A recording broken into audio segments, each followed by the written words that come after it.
ওরে কাফন দিয়া সাজাও তোমরা যতন করিয়া,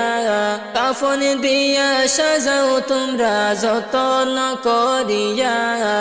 যাইতাম আমার আপন বাড়ি সাজিয়া গুজিয়া, বাইরে যাইতাম আমার আপন বাড়ি সাজিয়া গুজিয়া।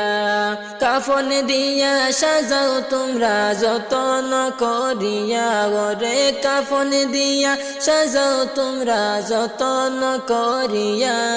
যাইতাম আমার আপন বাড়ি সাজিয়া গুজিয়া, বাইরে যাইতাম আমার আপন বাড়ি সাজিয়া গুজিয়া। ওরে চার বেহারার পালকি আসবে নিবেরে তুলিয়া, চার বেহারার পালকি আসবে নিবেরে তুলিয়া, চার জনে